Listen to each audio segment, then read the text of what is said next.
Então, realmente, nós não fomos construídos para comer carne. Então, vamos agora fazer aqui umas comparações anatômico-fisiológicas e vamos ver se nós nascemos para comer carnes. Então, vamos pôr aqui o animal carnívoro.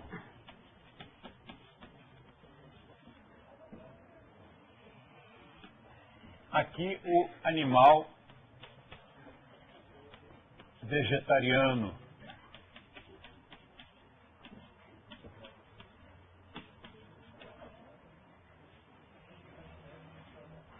E aqui o Homo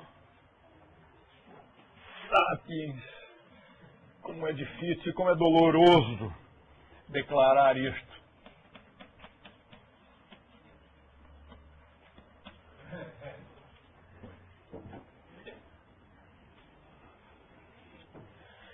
E aqui as características. Então, vamos colocar assim.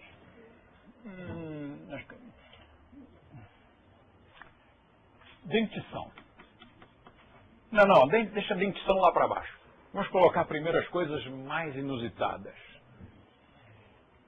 Um animal carnívoro sua por onde? Suor, transpiração.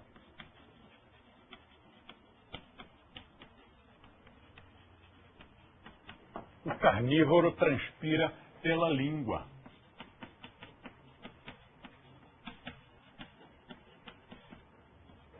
Todo mundo já viu o seu cãozinho de estimação entrar em casa depois de correr um pouco ou num dia muito quente e ficar babando em cima do seu tapete persa, né? E a saliva, é claro, se ele está de boca aberta, a saliva escorrendo. Ele sua pela língua, aquilo não é só saliva, aquilo é suor também. E o animal vegetariano, sua por onde? Se você já fez equitação, ou pelo menos se você apenas montou a cavalo, você já observou que depois de um galopezinho, o pescoço do seu cavalo estava todo esbranquiçado, você passa a mão para ver o que é, e é suor, está tudo molhadinho. O animal vegetariano transpira pela pele.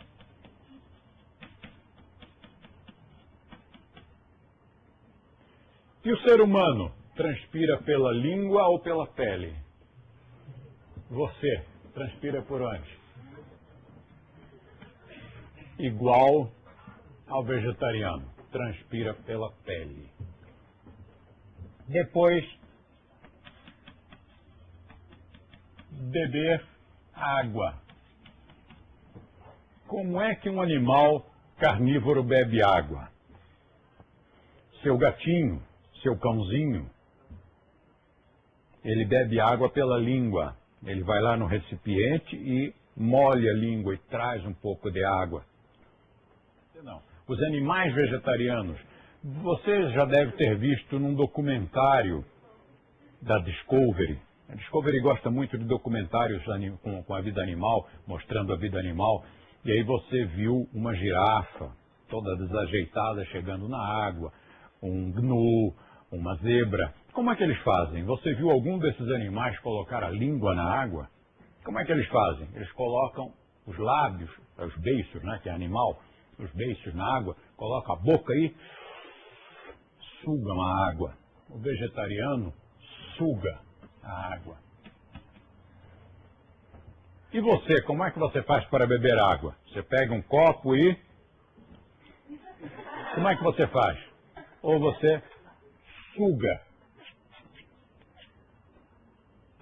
Gosta tanto, o ser humano gosta tanto de sugar, que inventou até o canudinho. Todo mundo, especialmente as crianças, ou seja, aquelas que estão mais próximas da nossa natureza real, adoram um canudinho.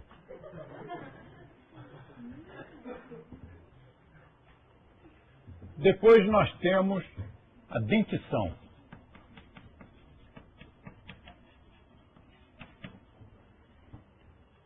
Um grande argumento que os carnívoros usam, nem são carnívoros, são as pessoas que comem carne, porque na verdade são onívoras.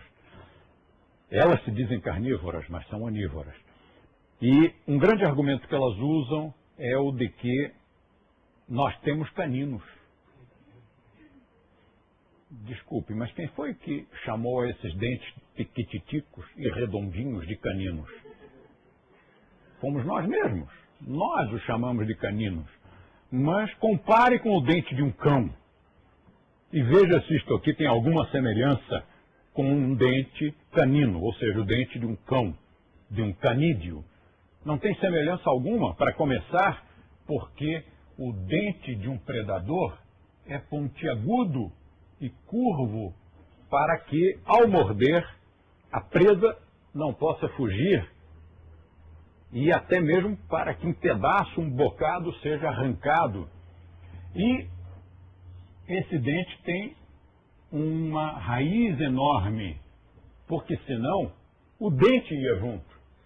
Se você morder uma zebra e a zebra correr, o seu suposto canino vai junto, porque o tamanho... Aqui o caninozinho, que é mais curvo do que pontiagudo, ele tem uma raizinha deste tamanho. Isso lá é dente de predador que se preze. Então não tem nada a ver um dente com o outro. Isto é dente de predador, isto aqui não é. Chamam de canino, não é canino. Mas se fosse, se tivéssemos um dente maravilhoso, enorme, pontiagudo, isto seria prova de que somos carnívoros? Tampouco, porque os nossos parentes gorilas têm presas maravilhosas, têm dentes maravilhosos, enormes, pontiagudos, de assustar a qualquer um. E são vegetarianos radicais, só comem folha, não comem nem mesmo cereais, nem mesmo legumes. Então, isto realmente não prova coisa alguma. Mas, de qualquer forma, nossos dentes são diferentes, porque a dentição do animal carnívoro é essencialmente formada por dentes de furar e arrancar, cortar. E o do animal vegetariano, tirando este único dente pequeno e meio arredondado, é constituído por, na frente, dentes que cortam, chamados dentes incisivos.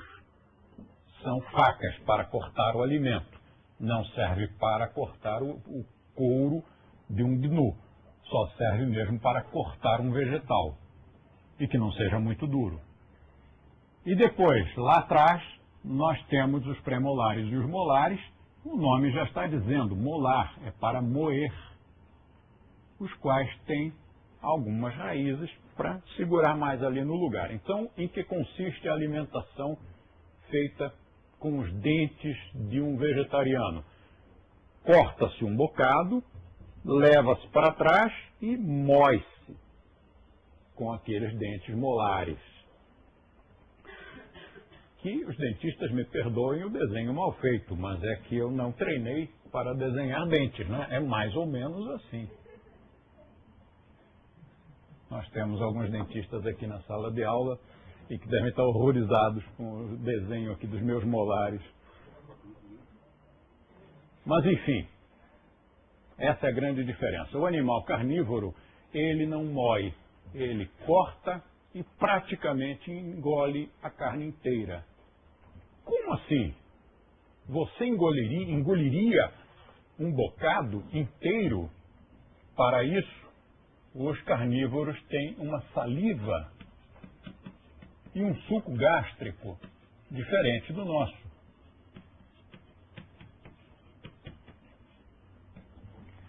A saliva do carnívoro é uma saliva ácida e com, obviamente, todos os elementos necessários para já começar a digestão do da carne ali mesmo.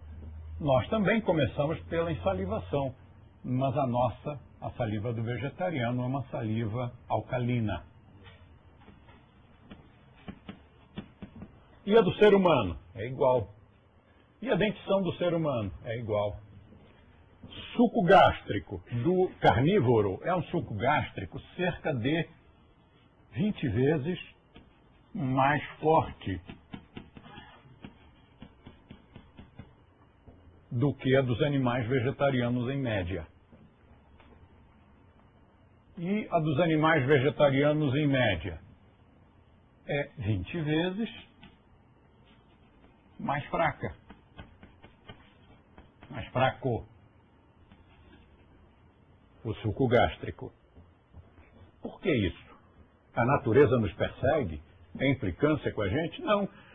É que o vegetariano, se vai comer vegetais, ele não precisa de um suco gástrico tão poderoso, capaz de dissolver as coisas que o outro vai precisar.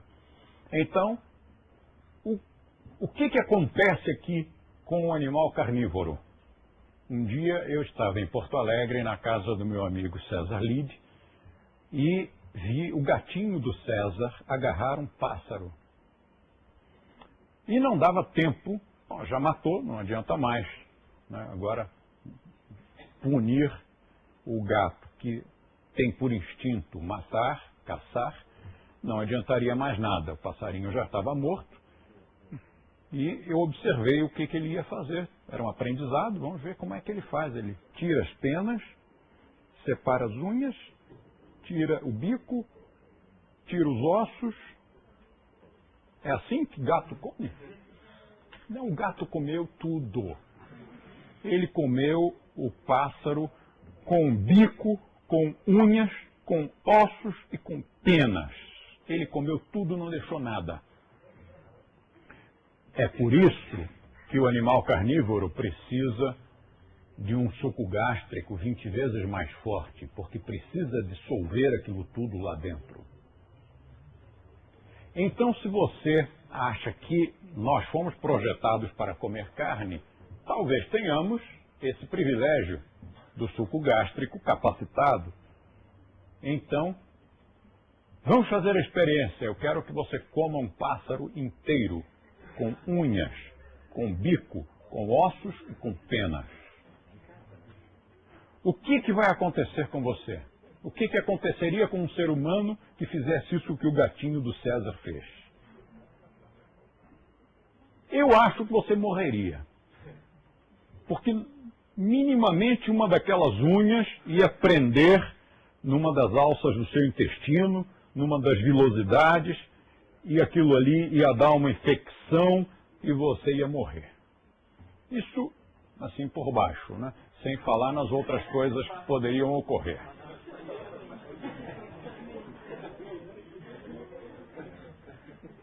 E como é o suco gástrico do Homo sapiens? É igual ao dos animais vegetarianos. E como são os intestinos? Os animais carnívoros têm um intestino curto, curtíssimo. E é por isso que quando você vê o perfil de um animal carnívoro, você vê um perfil em que o peito é mais proeminente e o abdômen é recolhido. Porque aqui no abdômen o intestino é curto, não tem quase nada. E o ser humano, querendo se assemelhar ao carnívoro, faz força, né, para também ter o abdômen bem recolhido, só que não consegue. Você vai olhar em qualquer academia de musculação e você vai observar que pessoas que vão à academia todos os dias há 10 anos continuam com a sua barriguinha, porque nós temos um intestino longo. Nós temos metros e metros de tripas dobradas aqui por dentro e que realmente ocupam espaço. Nós somos animais vegetarianos. Por que essa diferença? Porque o vegetariano vai comer alimentos muitas vezes protegidos por um envoltóriozinho de celulose. Nós precisamos de tempo ali dentro e de massageamento daquele bolo para quebrar alguma coisa dessa celulose e poder assimilar os alimentos. E como eles não são tóxicos, nós podemos tê-los aqui por mais horas. Enquanto que o carnívoro comeu coisas tóxicas, então ele tem que se livrar daquilo o mais rápido possível. Por isso seus intestinos são curtos. Mais uma prova de que a alimentação do carnívoro é extremamente tóxica, extremamente venenosa. Os animais carnívoros que vivem em tocas, quando a fêmea dá cria, ela come as fezes dos filhotes, porque se não comesse, as fezes dos filhotes produziriam doenças e a prole toda ia morrer. Mas e a mãe? Será que ela não fica doente comendo as fezes? Sim, mas a natureza não se importa mais, porque ela já cumpriu a sua missão, que era dar cria. Agora o que importa são as crias, não as mães. Na natureza é assim. Outra demonstração. Todo menino do interior de vários países já brincou de guerra de estrume, agarrando em suas mãos uma bolota de estrume de cavalo e zunindo aquilo na cabeça e até no rosto de algum coleguinha seu da mesma idade. Guerra de estrume. Excremento de cavalo zunindo para lá e para cá. Alguém faria isso com excremento de cachorro? Não, não passa pela cabeça de ninguém. E você mesmo, quantas vezes foi ali na loja comprar um adubo animal, adubo natural, para a sua hortinha, na qual você, na sua própria casa, planta algumas ervinhas para chá, alguns temperinhos e, quem sabe, até uma alfacezinha plantada no seu próprio apartamento. E você pega aquilo ali com as mãos sem luva, sem nada.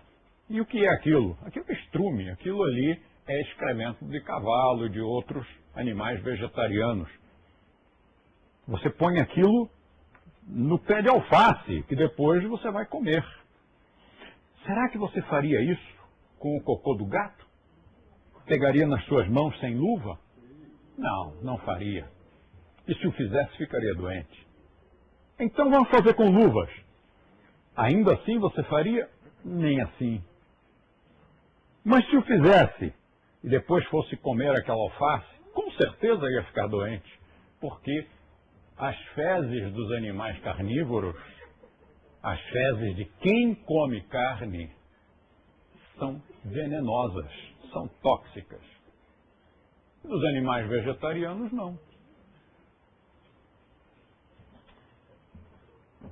Estamos falando de intestinos. Intestinos curtos para animais carnívoros, intestinos longos para vegetarianos. E o ser humano? Intestinos longos. Depois, ainda nos intestinos, as vilosidades. As vilosidades são aquelas dobrinhas que tem na superfície interna dos intestinos.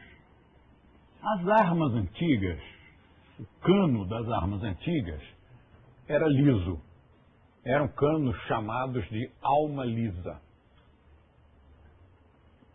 Até que um dia as artes bélicas descobriram, até por acaso, que se colocassem raias nos canos, os projéteis teriam mais precisão.